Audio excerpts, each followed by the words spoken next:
l'éducation artistique et culturelle, ça correspond à ceci, c'est-à-dire faire rencontrer des œuvres, des artistes avec des élèves et des enseignants.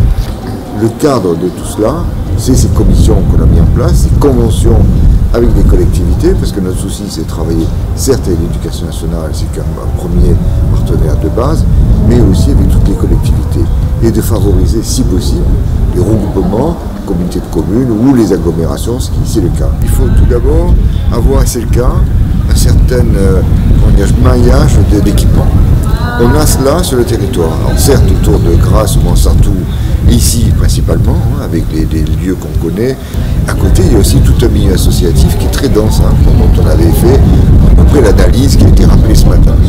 Donc vous voyez déjà cette offre culturelle qu'il faut évidemment renforcer, mais qui est le premier postulat pour pouvoir développer les choses. Ensuite, évidemment, je dirais, il faut une volonté politique. C'est simple, c'est-à-dire que si les élus, ici il y a 23 communes, sont mobilisés autour d'un objectif, on avance.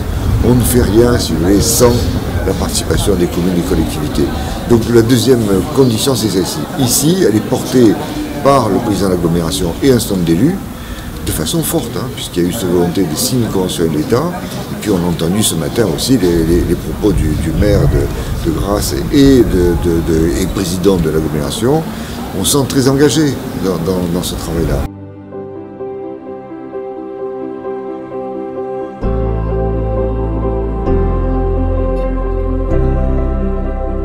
Dans un territoire comme le vôtre, et comme dans tous les territoires de l'Académie, nous faisons en sorte que le maximum d'élèves puissent profiter de l'ensemble des ressources du territoire, qu'ils puissent à la fois avoir une approche sensible, rencontrer les acteurs du territoire, rencontrer des ressources culturelles, travailler avec eux, et que l'ensemble aussi de la communauté éducative, des professeurs, des parents, des proviseurs, des chefs d'établissement, des directeurs d'école, puissent connaître ces ressources et puissent se les approprier.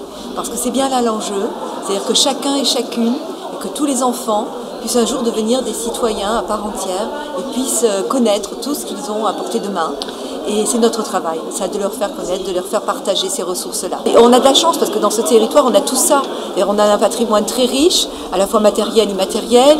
On a la parfumerie, on a des acteurs aussi et des métiers qui permettent d'approcher d'une façon très concrète les choses.